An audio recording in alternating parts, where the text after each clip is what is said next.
Hey, Friendo, Steve here.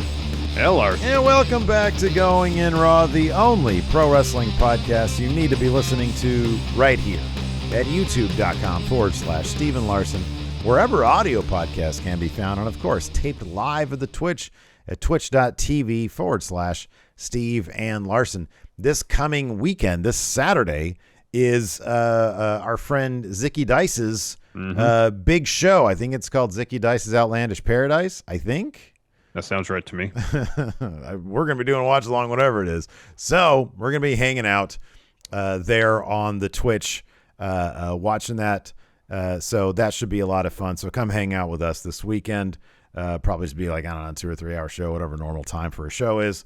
So come check that out. Also wanted to give a shout out to our brand new YouTube channel, Friendo Club TV. Given that this channel here, if you're watching us on the regular YouTube channel, it is a podcast channel, and YouTube's like, yeah, if you do any short form stuff, we're not going to push it at all. So we're like, fine, YouTube, we give up. We'll just start a brand new channel. So we did that, and I have uploaded. It should be, if you're watching this after the live broadcast, so not anybody watching here on Twitch, but anybody watching this after it's already been aired, head over to Friendo Club TV, hit that subscribe button, and check out Best of Going In Raw 2021. That's right. Larson yelling at the Rhea Ripley Charlotte match. That's on there. I want to revisit that. Whammy Gate's on there. Some Church of Friendo stuff is on there. Me losing all my channel points over Unsolved Mysteries is there. Me versus Android users is on there. Oh, dear. All the good stuff. There's one sad, glaring omission, and that is because I neglected to archive the Church of Friendos Watch Triple Mania. So our reaction to Shoot Baby, R.I.P. In fact, I have a little in memoriam. Let me ask you something. Section. Did you check the clips? Yeah. Of course Nothing? I did. Okay, just making sure. Nothing. Which is weird. I'd have figured people would have clipped something from that. Yeah. So, yeah, big dummy Steve didn't archive stuff. Things happen. Things happen. But there's a lot of really good stuff in there. It's like about, I don't know, 16, 17 minutes long. Oh, it's not bad at all. Pink Elephant's in there. Meatloaf is in there. Some of the best stuff from the Smash Zone's in there. So be sure to check that out. That guy with the meatloaf. Oh, man, that Meatloaf. Wow. Anyways, check that out. It's a lot of fun. So, yeah, there we go. That's what's going on in our neck of the woods. Yes. Why don't we go ahead and talk about what's going on in the world of wrestling? Yeah, we can do that. So it was pretty shocking to see that Mickie James was going to be in the Rumble this year, and that WWE mentioned that she was currently the Impact Knockouts champ. I mean, I thought when Pat McAfee mentioned on SmackDown, it was just Pat saying whatever Pat wanted to say. Yeah, sure. But then WWE tweeted about Mickie being in the Rumble and said she was Impact's Knockout champion, which in a million years, I never think WWE would ever mention Impact. Yeah, I know. Ever. So the question remains, is WWE in fact busting through the forbidden door, or is Mickie being in the Rumble just kind of like a one-time deal? Well, according to WrestleVotes, the answer, maybe. This is what WrestleVotes had to say today. Quote, had more than one source this weekend without me directly asking state they believe WWE will try for an unexpected forbidden door entrant for the Men's Royal Rumble. WrestleVotes continues. Personally, I'm skeptical it happens, but I can confirm WWE is at least open to the idea, which is exciting enough. Now, I'd be hard-pressed to imagine anybody from AEW showing up. That being said, obviously they got some sort of dialogue with Impact right now. Mm-hmm.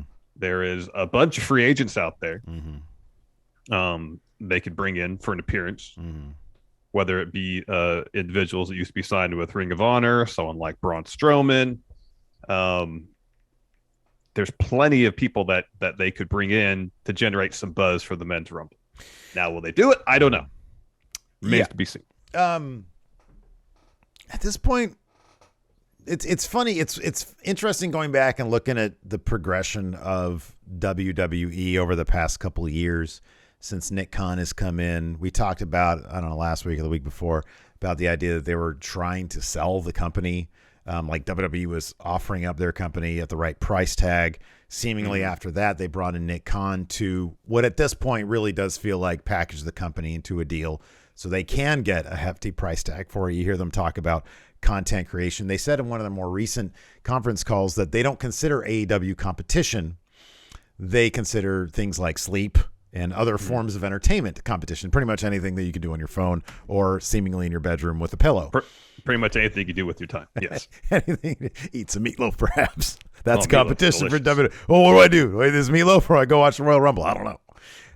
So I mean, that's a close one. If it's between Meatloaf and Raw, I think Meatloaf wins. what I wonder if this is, I wonder if Nick Khan has slowly but surely earned the trust of Vince McMahon.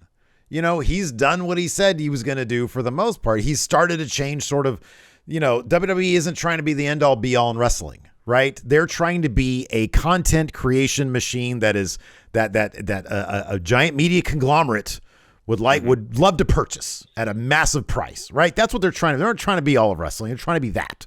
They're trying to be the Marvel Cinematic Universe or something. That's what they've said. Yeah. In which case, if Vince is listening to Nick Khan, he likes what he's done so far, and Nick Khan comes to him and says, you know, it builds, there's no downside to squeaking open the forbidden door a little bit. Bring Mickie James in. Guess what? We announce it. Tons of positive buzz, which there was over the weekend. We bring in a friendly name, maybe from AEW, maybe Jericho. He did the Broken Skull sessions. Vince was cool with that. It'll just generate a lot of, there's no downside to it because in their mind, and I honestly think they don't consider themselves, they don't consider AEW competition in the proper way. Yes, they're going to be having to fork over more money for talent now. But as we're seeing, AEW is sort of reaching a limit as to how many people they can actually sign. There's a massive free agent market out there. It just makes me wonder if maybe the philosophy on, well, we'll never work with anybody, if that might also be something. We've seen several philosophies within WWE management change over the past couple of years. I wonder if that, which is a really silly small one, the idea of acknowledging that there's an outside larger world of wrestling, it's a silly thing. It's one of those weird Vince things where it plays to his ego or whatever. And so I wonder if maybe Nick Khan, who now maybe has the trust of Vince, has said, hey, it wouldn't kill us to do this. I don't know. It's entirely possible. I mean, like I said, never in a million years will I imagine that WWE would tweet out anything about Impact. Sure enough, it happened. I mean, is this sorry, let me make this last point. Back when we talked about it, I assumed then, and I'm still assuming it's the case, that it's just kind of an isolated thing. Mickie James situation. It's not indicative of any sort of working relationship between Impact and WWE. Now, if we see more crossover, then obviously, yes, I will change my tune. But based on what we've seen, it just seems like they wanted to bring Mickie in for the Rumble, and maybe there's some dialogue between WWE and Impact, where Impact's like, hey, we can get a little something out of this. We can have our Knockouts champ at the Rumble. That's good for us. WWE's like, fine, we can do that. Right now, that seems to be what it is. Obviously, that could change. And yeah, I guess it's distinct. It's a distinct possibility that Jericho could show up at the Rumble. I'd be pretty surprised by it. I know WWE may not consider AEW competition per se, but I don't know if they'd want to give airtime to one of their talent on a pay-per-view. Sorry, a premium live event. Be careful with that. Yeah, no. Apparently, it's not pay-per-view anymore. Yeah. But then again, if it happens, then I'd be surprised. And obviously things are changing over there. We just don't know to what extent. There's a couple of questions that I have now. Is this the last of the big, let's say, now look, I think you and I can both agree like a WWE AEW super show is like something that would never happen. No, because Vince would be like, we're going to squash you guys. I'd be shocked if any AEW talent or if Vince would be cool with a whole lot of AEW talent going over in that whole deal. But that being said, let Sting win in his first WWE match under different, Nick Khan wasn't there at the time. But I guess my question is this like one of the last sort of things, one of the last major sort of weird WWE, overriding philosophies that might be going by the wayside? I mean, the acknowledgement that wrestling exists, like they've called the Good Brothers the IWGP tag champs. They've done that before. Usually they'll say so and so is one championship titles around the world. Around with the Samoa world. Joe. I think that's what they said when Joe debuted. And in their ancillary programming and stuff like the Edge and Christian show, they played with the concept of TNA existing, and they've talked about things like that.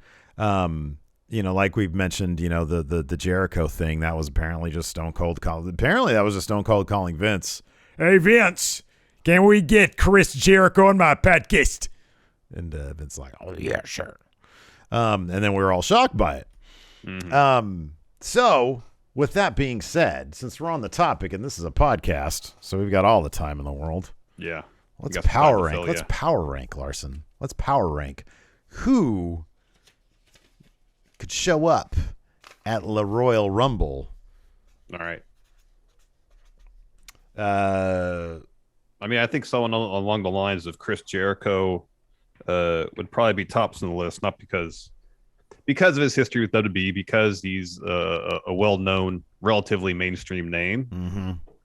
Mm-hmm. I would think if WWE had their pick, kind of, that'd be the type of guy they'd want to get. I think Jericho to me is a solid number 2. Oh, all right. I would say number 1 is Matt Cardona, is Zack Ryder. That's probably my number 1 because he's not bound by AEW. He only spent like 2 seconds there. He's in GCW. They've got the Hammerstein show coming up. They would obviously refer to him as Zack Ryder because he's then in the WWE universe. But I think my number 1 would be Zack Ryder. I think that's probably, I know he talks some shit about WWE lately, but at the same time, it's wrestling, and he would be getting a lot of publicity for, which he no doubt wants for GCW with that big show coming up, obviously for himself. And on top of that, he's not bound by AEW. I'd put him at number 1. I'd put Jericho at number 2. Probably Cardona be a more likely situation. Cardona's a good call. I'd say, I don't know. We know that there was apparently some conversations between New Japan and WWE as it related to Daniel Bryan potentially working between both companies. Jay White lives in the States. Jay White? You wouldn't have to worry about any sort of travel restrictions, quarantine. Damn. Between 1 and 5, protocols. Where does he land?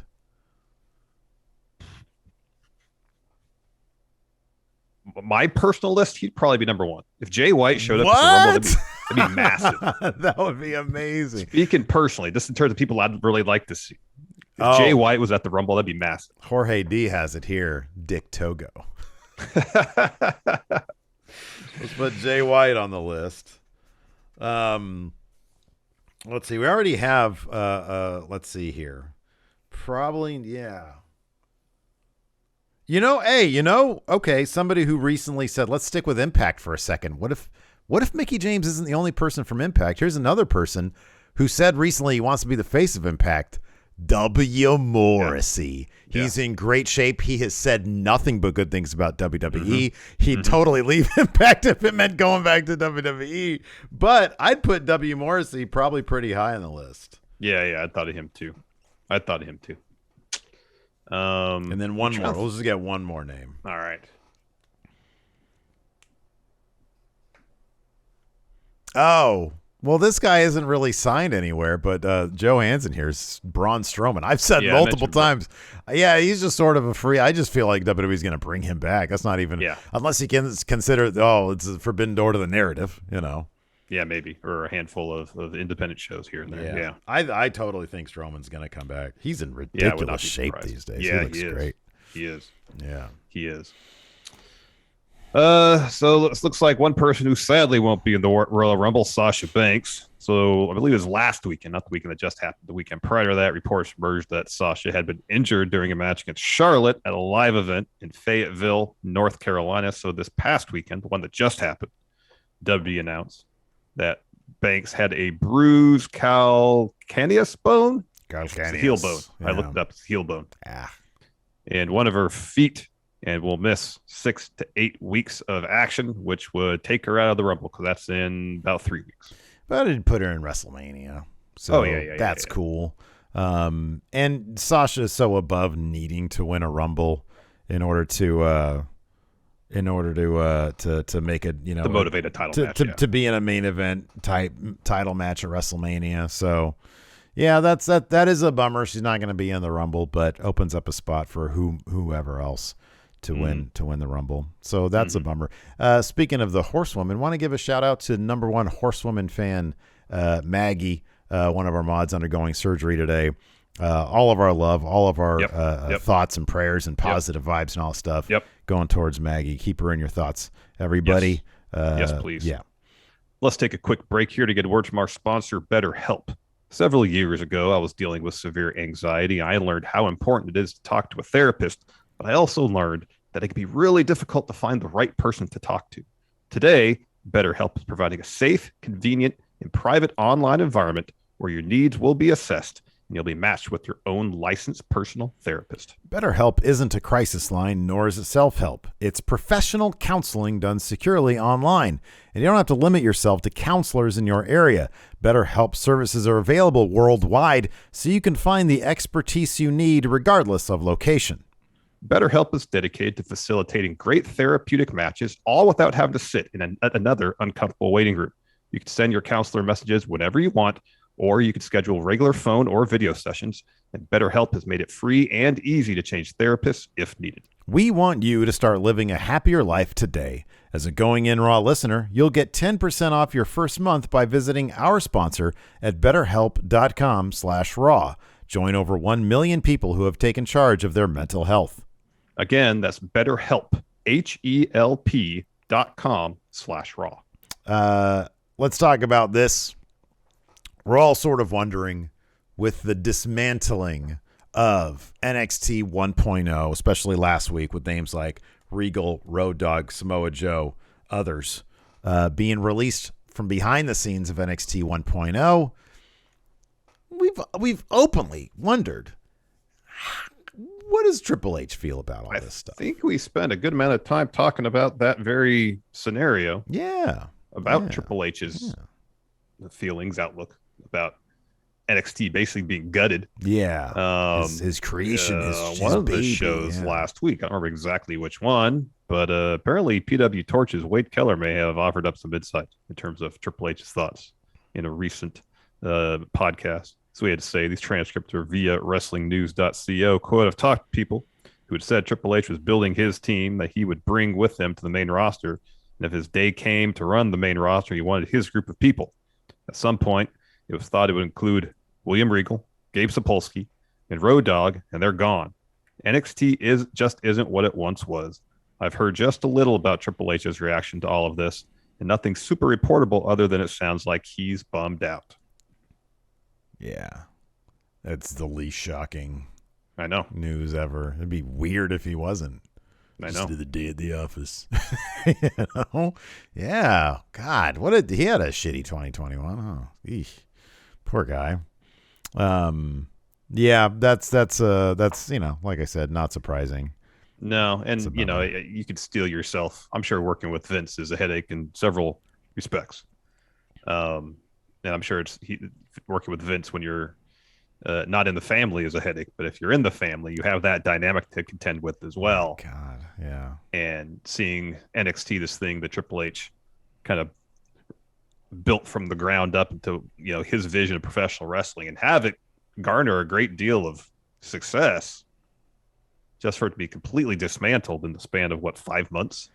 Well, also 3 months, 4 months. I mean, even the greater idea that, and this was all, look, none of this is shocking. None of this is surprising.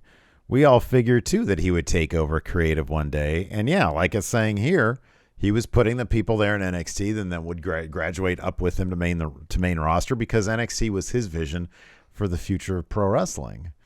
And then Vince McMahon basically shot its kneecaps out and then said, "Oh, you're not getting over." Oh, look, yeah, you're not going. You're not running right now. Well, yeah, you shot me in the knees, dude. Yeah. And so now to see his efforts be, stunted before they even really got a proper chance to show what he could do, and then we're gutting it. I'd say the least he is bummed out. That's just my speculation. He's a human being, last I checked. God damn. Yeah. Ugh. One day, man, there's going to be a book written. Oh, there's going to be a book written. There could be several. Yeah. God dang. Anyways, we spent the weekend watching some wrestling, and it was a blast. We should, man, we really need to invite Triple H to one of our watch-alongs because they're so much fun. I feel like it'd lift up his spirits. But while he's not there, we did have the Enforcer with us and all the friendos. Yeah. Triple Mania. Okay. Yeah, let's do that. Let's put out like an invite. Get him to Zoom. We'll send him a Zoom link. Invite Paul, see if he calls in and he can watch some Triple Mania with us. Oh my God, it's Cybernetico. That's huge. That's huge, guys. It's Cybernetico. Look at Ebergisa. I love that guy. I love comedy wrestling. Oh, this is great because the heel and the heel's dad is also, the ref and the ref's dad. One guy's a good ref, one guy's a bad ref. And they go back a long ways because they're father son. Yeah, it's great storytelling, isn't it, Game?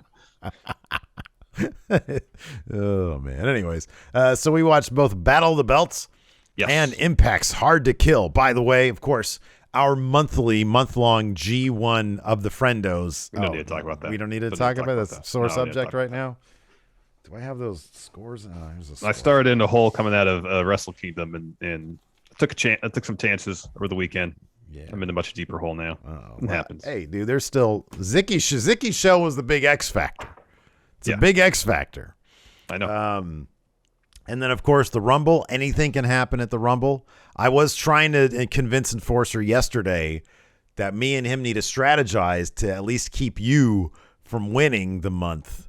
So he didn't really say yes or no. So I'm gonna have to work on him a little bit more, maybe tonight on NXT even tomorrow. All right. Well, at the same time, Enforcer should do what he needs to do to get that W himself. Not worried about me. I'm way behind. I should be the least of Enforcer's worries. Enforcer's got a good lead. He should worry about winning. He's got a 3-point lead. That's precarious. So if him and I can work together, I'm down at least 15 right now. So and really keep you out of it completely, then he just has to contend with this idiot. And I'm a big dummy. Well, here's the thing. At this point now, he doesn't have to do any collusion with you to keep me out of it because I'm so far behind. All he has to worry about now is you anyways. I think we need to worry about you first. Let's get you out of it as of the Zicky show. So mathematically, you can't. I feel like I'm already virtually out of it as it is. And then guess what? I'll stick him in the bag. Yeah, no, that's what I'm worried about. I don't want you to win. I want Enforcer to win. Oh, yeah. I want me to win, too. If I can't win, I want Enforcer to win. Not you, Steve.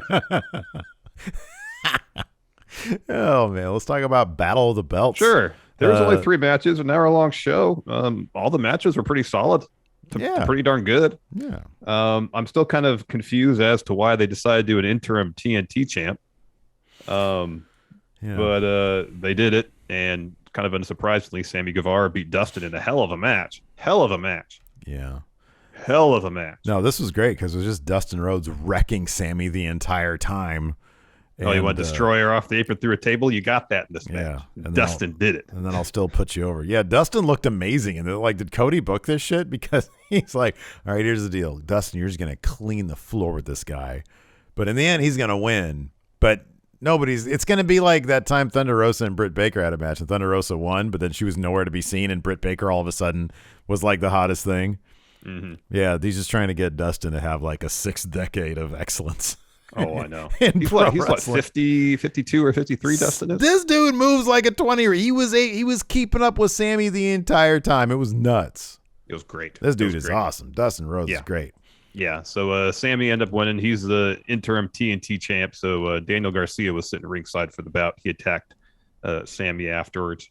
They're going to have a interim TNT title match on Dynamite on Wednesday.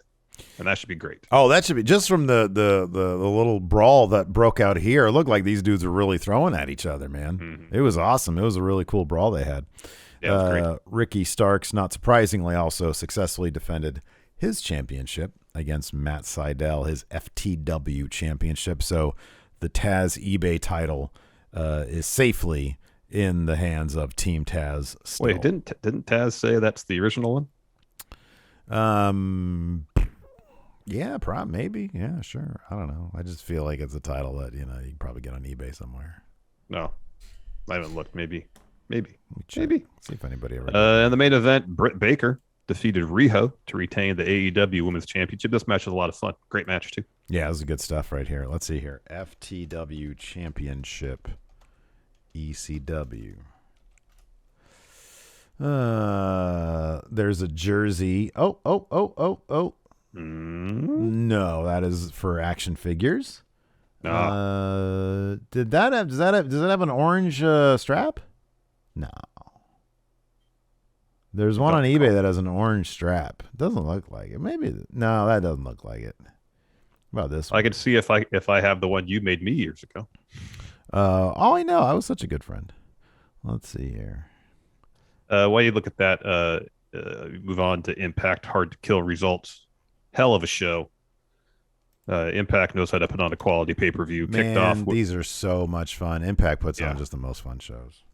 Kicked off with the Knockouts Ultimate X match, the very first one ever.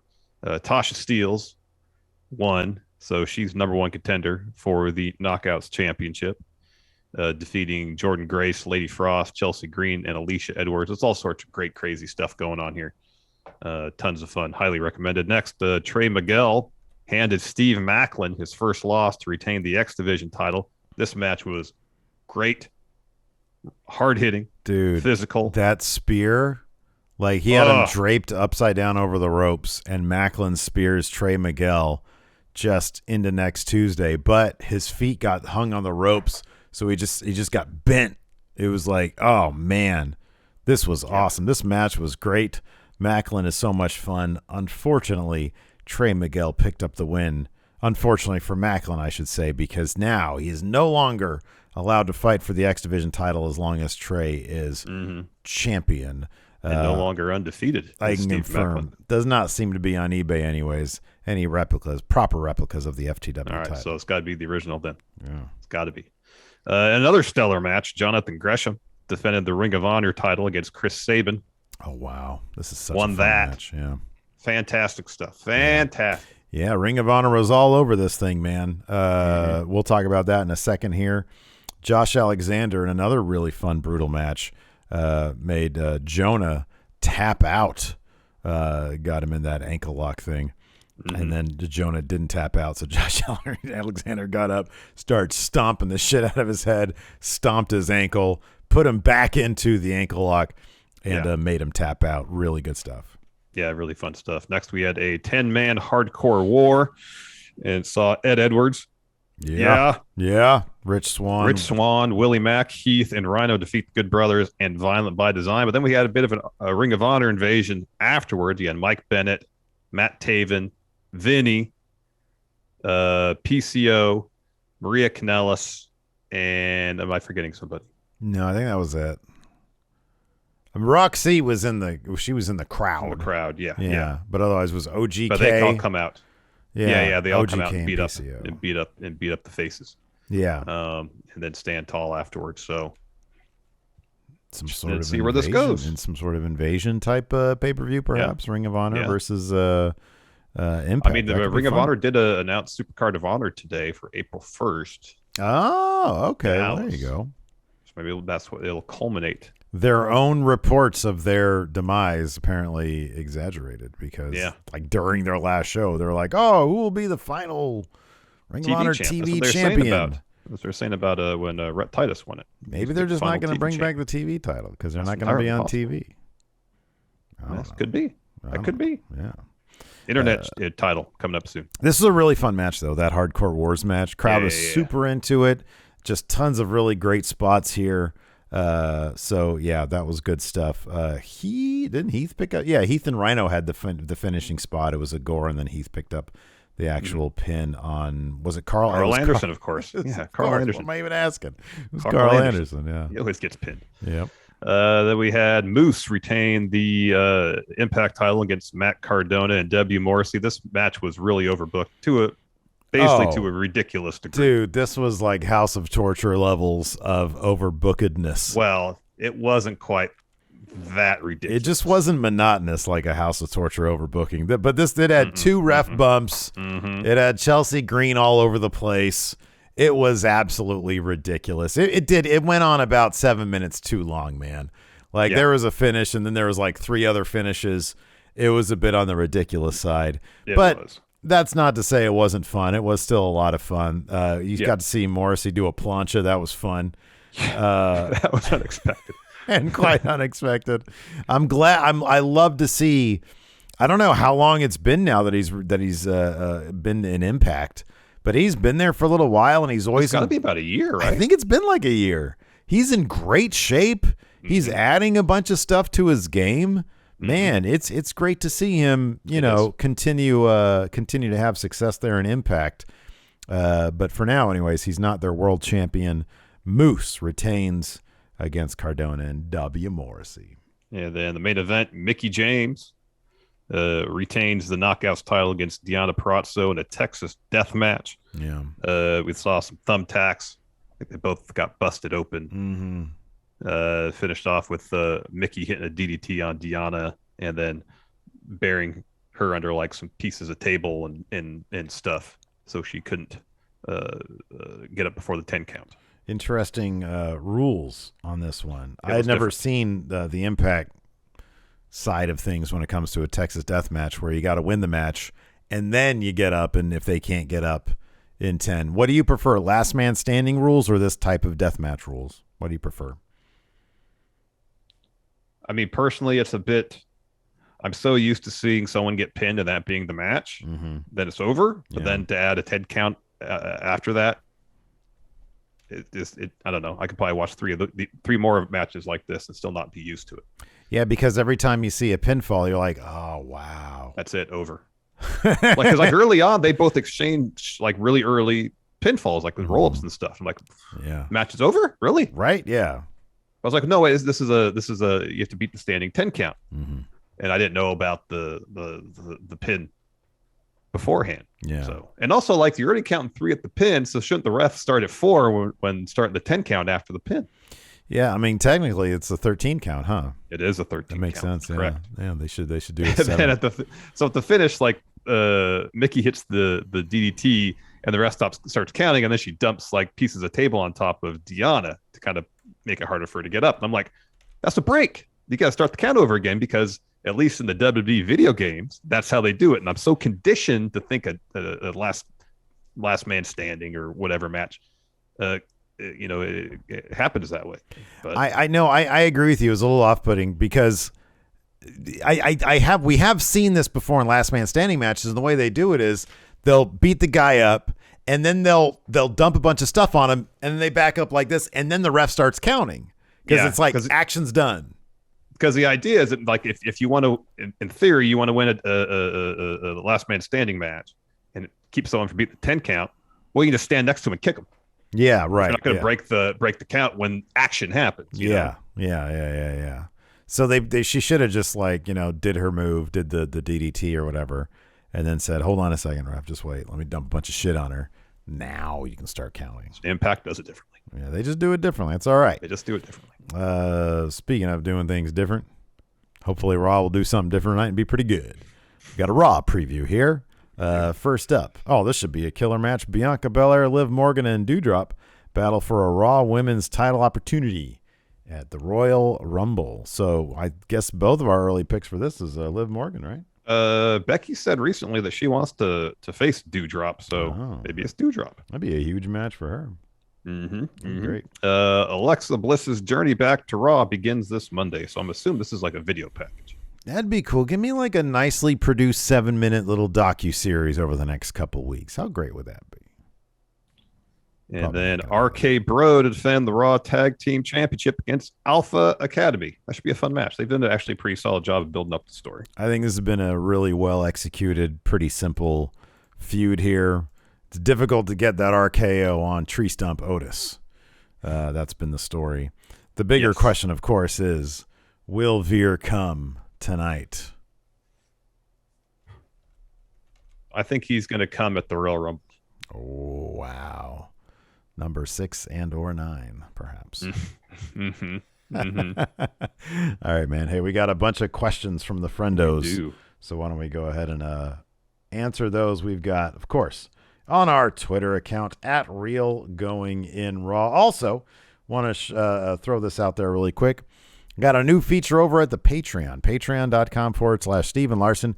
It's called the Kip Up, because we hope that you'll keep up with the Kip Up. If you find yourself, if time gets away from you too quick, you're working, you're in school, what have you, you can't keep up with wrestling, maybe you can't even keep up with our show on a daily basis, well, you can keep up with the Kip Up. It's a weekly newsletter where we summarize all of the news stories with our takes, all of the results from the wrestling shows we cover here on the show, and, of course, our must-see matches and segments of the week. The first segment of the week I posted to the must-sees for this coming week's Kip Up is, of course, Andrade's interview with Tony Schiavone talking to Mr. Sting about purchasing the services of the little kid, Darby Allin, as his new assistant. It was great stuff. It's hilarious. Andrade's great. It was pretty funny.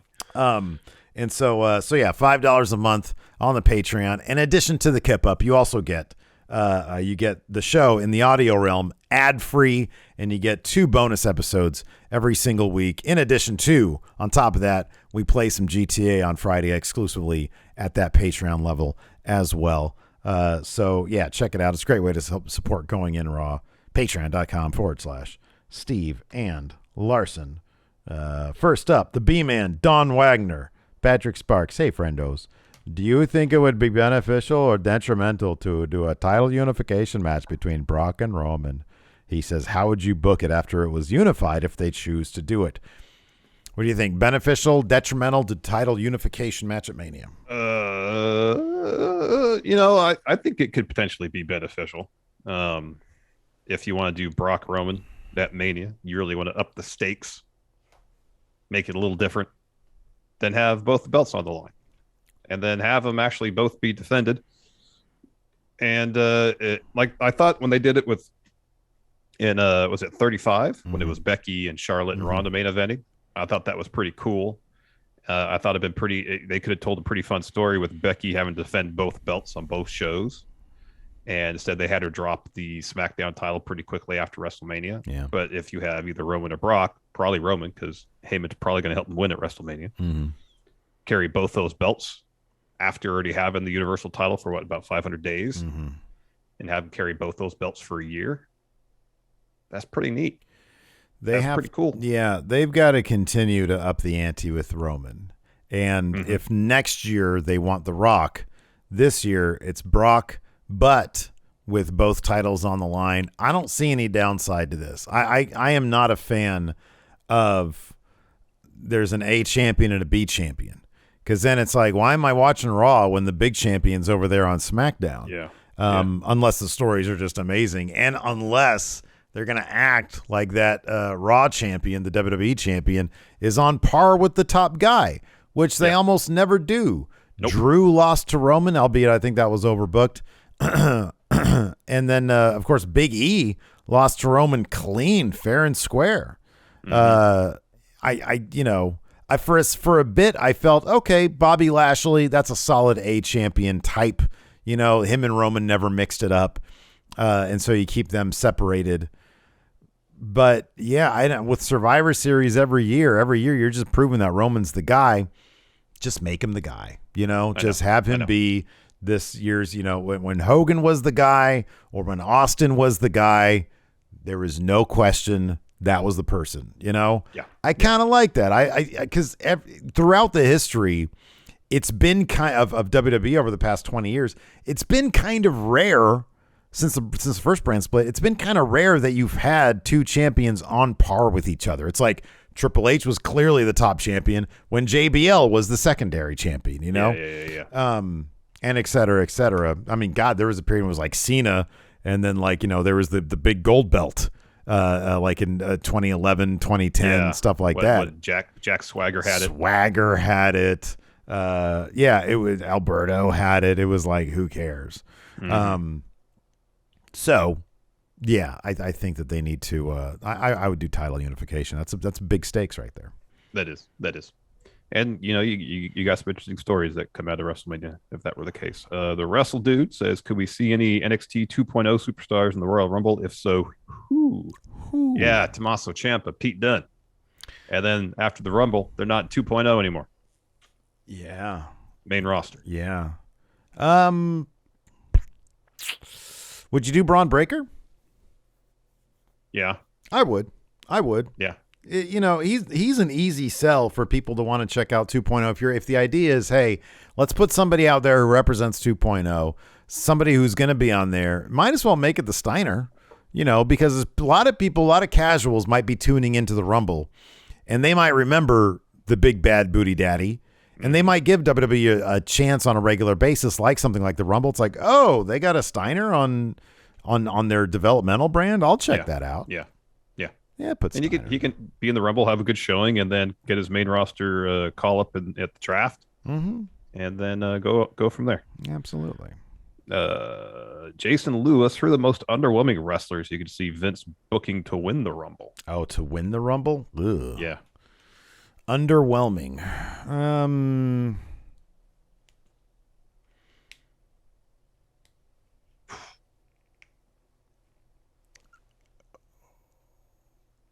So,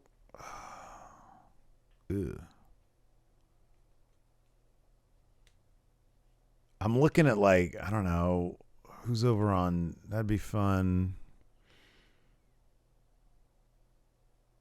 I don't know who would be underwhelming these days.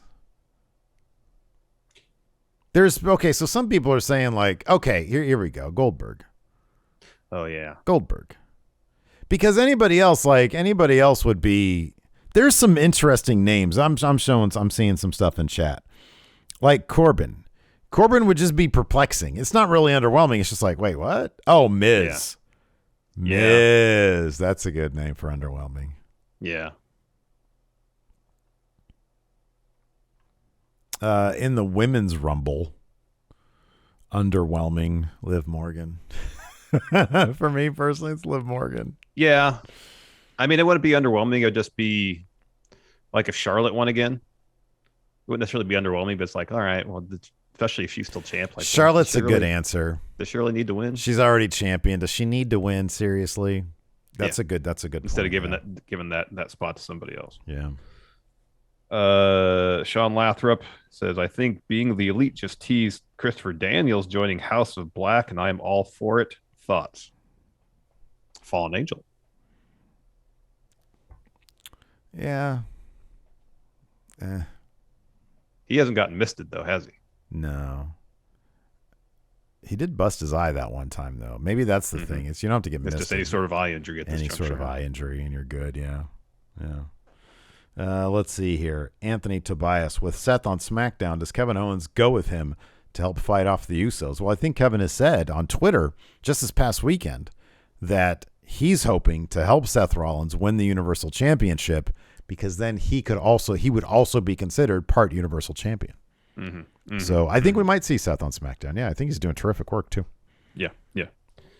Dan Ladado, I know Saturday's circumstances were different, but do you think champions that should normally vacate the title should instead have to face an interim champion upon their return, or would that get old and sometimes clumsy? I don't mind the idea of an interim champion if, say, the person who was champion is going to be out a prolonged amount of time. Yeah. Because I guess sometimes if there's a champion, they're hurt, they have to vacate the title, and then their story coming back is usually, well, I never lost the title, so I deserve a title shot.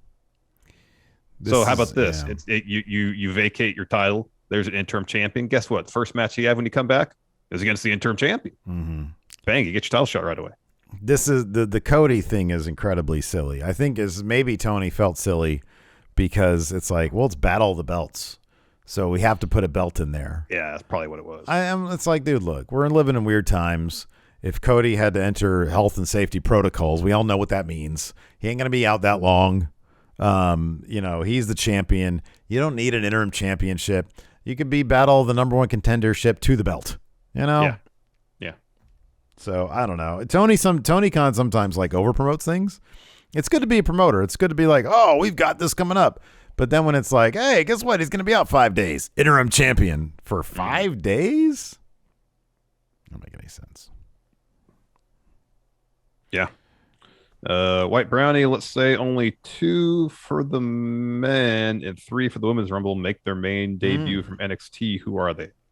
So there's been 19 announced women for the Women's Rumble. I believe there's so. 11 spots left. Raquel. Yeah. Io. Yeah. Probably Dakota Kai. Yeah. That's all good. Okay. All good. Two for Only the men. two for the men. Braun. Braun. Oh, I was gonna say. So if Ciampa he's saying done, probably. yeah, Ciampa done. If it's like a main roster debut, meaning like you said earlier, yeah. they'd continue on. It's Ciampa done. Oh, Ciampa I done. hope they stay. I hope they stay. Lord Ziffer with Leo Rush already confirmed for the Prestige Wrestling show in Sacramento. Taya Valkyrie was announced too for that show. I know, that's so exciting. I can't wait. What other AEW talent do you realistically see showing up there? Got front row seats for it. Cannot wait. Well, we got second row, right? We're gonna be right behind them. We got second row seats. Yeah. AEW talent. Oh, it'd be cool if Hobbs. Oh, that'd be awesome. Brian Cage. He's been at the Colonial before. Yeah. Let's get him there. They're both from NorCal. They're so both NorCal. That'd be pretty cool. Yeah, absolutely. Yeah, that'd be neat. Yeah, we're second row on the aisle. Oh, so cool. like we have easy access. Perfect. I saw that. Perfect. I was like, oh man, convenience. Perfect. Let's see here. Oh wow, Greg Morris. What's the worst punishment to have someone watch? Mania 9 or Backlash 2018? Mania 9 might be able to watch that because it's kind of ridiculous. Yeah, you still got those early 90 gimmicks. Yeah. And as awful as the Hogan stuff at the main event is, it's ridiculous. The crowd was super into it though. Yeah. That crowd was hot. Backlash 2018 is just a dull show. It's just boring. Yeah. Let's see here. All along the Watchtower. In a Star Trek universe, Royal Rumble, who is the Rumble Iron Man and who wins? Who's the Iron Man of a Rumble? I would say maybe Spock because he lived a hella long. Mm-hmm. He was like 200 some odd years when he died. Mm-hmm. So I'd go with Spock as the Iron Man. I'd book Worf to win. Oh, yeah. Oh, that's a good one. Yeah, Worf. Let's see here. He'd bring his Batleth in with him, dude. They'd have to be the Royal Rumble, but it's Parisi Squares. Oh my gosh. Or a Domjot tournament. There we go. I was waiting for that. What a nerdy reference. Kyle, when could we expect the grudge match between Sonya and Naomi? And why does Sonya need to lose? Ideally, I like Naomi to absolutely squash Sonya. When they eventually have their match, this feud has been going on for far too long. So and why would Sonya need to lose? Oh, okay. Rumble. No, sorry, not Rumble. Mania. I'm guessing I would not be surprised if Naomi actually wins the Rumble. Sonya comes out and it's like, no. Mm-hmm. Mm-hmm. No. Yeah. Find some way to reverse the decision. You know, that would be heat. I would love to see, I'm just throwing this out there, I don't know where it would be, but I'd love to see be a lumberjack match or a lumberjill match. Mm-hmm. Sonya versus Naomi. Of course, the lumberjacks are all people that Sonya picks. But like along the way, maybe you see her kind of like she thinks she has all these people in her pocket, but she kind of annoys them with all her power abuses. Mm-hmm. And so like the lumberjack match ends up turning against her. Doesn't help Naomi get the win. I mean, Sonya she technically should have all sorts of ring rust. Naomi should wipe the floor with her, but she's got these lumberjacks, and then it turns against her. I think you could tell a really compelling in-ring story with these two, with what's going on. I just wish they'd really get to it. Mania, it needs to stop at Mania. They need some big story beats from now on Mania, not just the continuance of Sonya coming out. No, it's a DQ. Now you can't do this. Now you can't do that.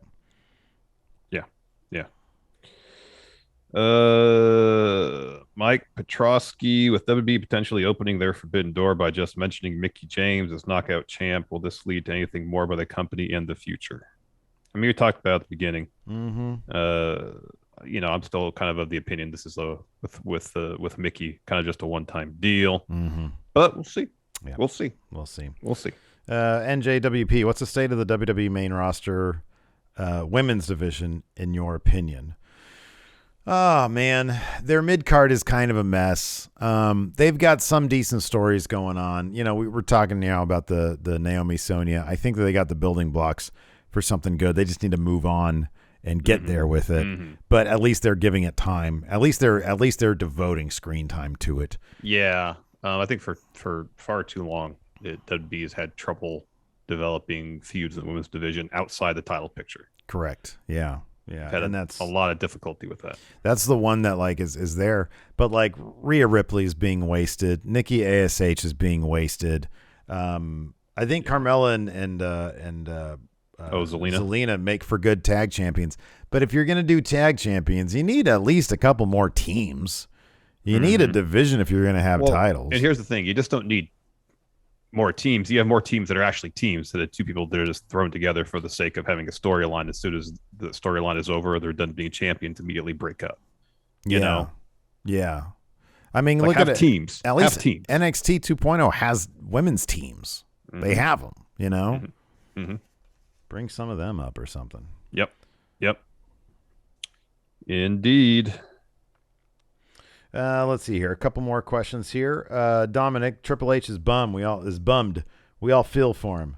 Power rank activities to do with the King of Kings in order to make him feel better. Well, number one is watch Triple Mania with him. Oh man, Triple Mania. Watching Triple Mania with Paul. That'd be great. Let's say, a little while, a couple months or whatever, months from now, COVID restrictions are down. Let's say we could do whatever we want to do. Go to the gym. I'm sure going to the gym makes him feel better. I got it. I got a great answer. Go ahead. Heavy metal fantasy camp. Oh, perfect. I love it. Dave Mustaine and Good. I don't know. Dave Mustaine, Lars Ulrich. I thought they might not get along anymore. I don't know, because Mustaine used to be a Metallica. I'll be on. That's even better. All right, good. We need a bass player. How about Geddy Lee from Rush? Is he still? I think he's still. Tommy D. Bradford, Pantera's bassist. Rush. That's a good start. That's a good start. That's good right there. That's a good start. Flea. Oh man. Let's see here. The comedian says, if you two would have been professional wrestlers, what would your ring names be? Well, let's assume we're a tag team. We're the Shit Twins. We're the Shit Twins. Yeah, it works on AEW. I guess it doesn't work. It works in NXT 2.0 and AEW. Well, it'd probably be like GCW. We could be the Shit Twins in GCW. Okay. Yeah. So if we moved up to WWE, what would our name be? I guess Poop Twins. Can't say shit. The Poo Twins. Wow. Poo Twins. That's a terrible name. So what kind of poo themed names could we have? Well, I know what my wrestling name would be, because we got an email from somebody. I'm not going to name them. I'm not going to name them. But sometimes we get emails from potential sponsors of the show, and it's kind of obvious sometimes when they're just doing a form email. And I'm fine talking shit a little bit because they claim that they're a big fan of the show. They say, hey, we're a big fan of your show and love everything you do on your channel. Yeah. We're trying to push a product. Would you be interested? Well, this particular person said, we really love your channel, Steve Raw. Yeah, so I'm like, Raw. That's a great name. There's my name, Steve Raw. Steve Raw. That's good. With my finish, the Raw Deal.